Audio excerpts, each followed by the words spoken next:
আমার আমার হাতে একটা বিপিএল এর তদন্ত প্রতিবেদন আছে, আমি যদি একটু তদন্ত প্রতিবেদন পড়ে শোনাই, একটু সময় নিয়ে পড়ে শোনাচ্ছি। সেই জায়গাটা বেশ কয়েকটা ব্যাপারে আসলে কথা বলা হয়েছে। সেখানে ইভেন্ট ম্যানেজমেন্ট সংক্রান্ত অনিয়মের প্রসঙ্গ তোলা হয়েছে, সার্বিক মন্তব্য সুপারিশ সেই ব্যাপারে একটা কথা বলা হয়েছে, প্লেয়ারদের পারিশ্রমিক ইস্যুতে কথা বলা হয়েছে, ফ্র্যাঞ্চাইজি সিলেকশন, ব্যবস্থাপনা, ইভেন্ট ম্যানেজমেন্ট, টিকেটিং অ্যাপস তৈরির টেন্ডার ইত্যাদি কর্মকাণ্ডে যথাযথ নিয়ম বা সঠিক প্রক্রিয়া অনুসরণ করা হয়নি, এই ধরনের কথা বলা হয়েছে। এবং পারিশ্রমিক ইস্যুতে দুর্বার রাজশাহীর কথাটাও বলা হয়েছে, যেটা খুব কমন একটা ব্যাপার।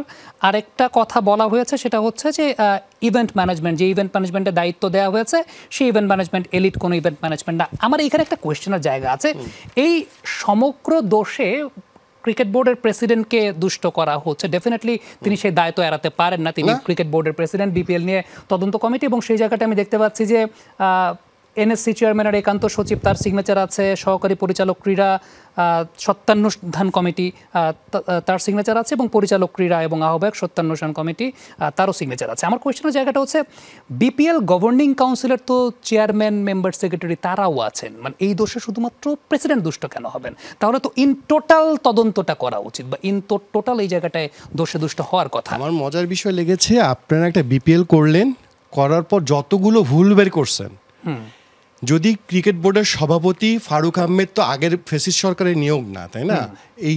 এরা নিয়োগ দিয়েছে বর্তমান মানুষরা।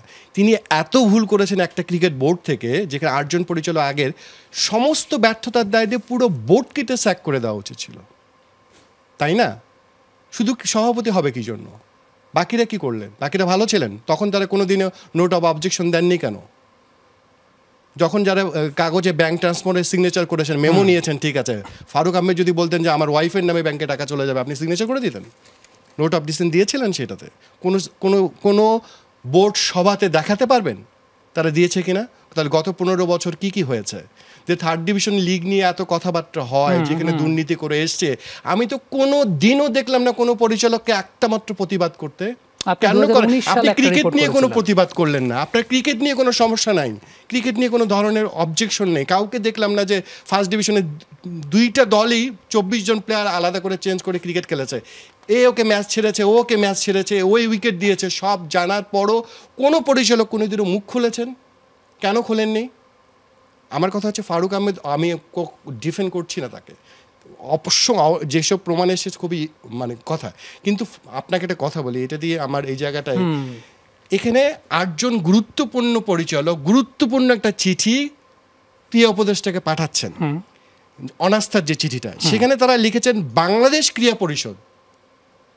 How funny! জাতীয় ক্রীড়া পরিষদ না, বাংলাদেশ ক্রীড়া পরিষদ। মানে বাংলাদেশ ক্রীড়া পরিষদ লেখে যে 8 জন পরিচালক যারা এত বড় ভুল করতে পারে একটা চিঠি লিখতে, যে আমার কথা হচ্ছে এই দায়ও বিসিবি সভাপতির, এই দায়ও ফারুক আহমেদ আমি বিশ্বাস করি, তিনি তো ক্যাপ্টেন, তাকে এই ব্যর্থতা নিতে হবে। তারা আসলে চিঠি লিখতেও জানেন না। ব্যাপারটাকে তার মধ্যে এরকম দাঁড়াচ্ছে কিনা, কারণ আমরা এতক্ষণ যে কথাগুলো বললাম যে বিপিএল এ দুর্নীতির প্রসঙ্গে শুধুমাত্র প্রেসিডেন্টকে দুষ্ট করা হচ্ছে, এই যে অনাস্থা চিঠি যেটা দেয়া হয়েছে, ওই পরিপ্রেক্ষিতেই যে আলটিমেটলি ওই দায়গুলো থেকে তারাও নিজেদেরকে সরিয়ে রাখতে চাচ্ছেন, যে ওকে ঠিক আছে, আমাদেরকে কোঅপারেট করা হয় নাই বা প্রেসিডেন্ট আমাদেরকে কোঅপারেট করেন নাই, তারা কি এমন কিছু বলতে চাচ্ছেন আসলে? না, আমাকে অনেক কিছু ফিশি লেগেছিল, বুঝছেন? আপনি 5 মাস আগের ব্যাংক ট্রানজাকশন আপনারা ভুল করেছেন, একদিকে থেকে নিয়েছেন, দেখবেন যে ক্রীড়া মন্ত্রণালয়ে যখন অনেক কথাবার্তা হলো ক্রীড়া মন্ত্রণালয় নিয়ে, আমরা জানি অনেকের পিএস এর দুর্নীতি নিয়ে অনেক কথাবার্তা, ঠিক সেই সময় কিন্তু নিয়ে আসা হয়েছিল, 5 মাস আগের ট্রানজাকশন তারা দেখিয়েছে। আমার কথা হচ্ছে যে ফারুক আহমেদের চয়েস আপনাদের ভুল ছিল, এটা স্বীকার করতে হবে। তাহলে এই ফারুক আহমেদের নাম কিভাবে আসলেন বলতে হবে, এই বাস্তবতা আপনাদের সত্য স্বীকার করতে হবে। এখানে আমরা যতটুকু, সৈয়দ আশরাফুল হকের নাম ছিল শুরুর দিকে, আলোচনায় ছিলেন তিনি, কে এই প্রস্তাবটা করলেন? ফারুক আহমেদকে কে নিয়ে আসলেন, নাকি তিনি নিজে লবিং করে আনছেন, এটা প্রমাণ জানাতে হবে। এই বিষয়গুলো ক্লিয়ার করতে হবে। আপনি যাকে আনতে চাচ্ছেন সে একই ঘটনা ঘটবে কিনা আপনি কিভাবে প্রমাণ নেন? 3 মাস পর পর একজন এক্স ক্যাপ্টেনকে নিয়ে আসবেন, এই যে ট্রেডিশন চালু করলেন, সেটা কি হলো? আপনার আন্ডারে নিয়োগ করার পর সেই এত বড় ঘটনা ঘটাইলো, 200-250 কোটি টাকা আপনি বলতেছেন চুরি করে ফেলছেন। মানে আগের কোনো বোর্ডের কারণ কোনো কথা নেই, কিন্তু 15 বছরের দুর্নীতির কোনো কিছু নাই। আপনি এই 9 মাসে এতগুলো ঘটনা ঘটে ফেললো, আপনার আন্ডারে থেকে এই 8 জন পরিচালক কিচ্ছু দেখলেন না, এখন এসে বলতেছেন এত সমস্যা। এই দায়ভার সবার। আমি বলতেছি যে সামি, আপনিও ক্রিকেট অ্যানালাইসিস করেন, আপনি যেমন ভুলে গেছেন কালকে, আমার ধরনের আপনি এখন অ্যানালাইসিস করতে হবে কে কোন ধরনের পলিটিক্স করতেছে, এই পলিটিক্স কি বাম দিকে গেল নাকি ডান দিকে গেল।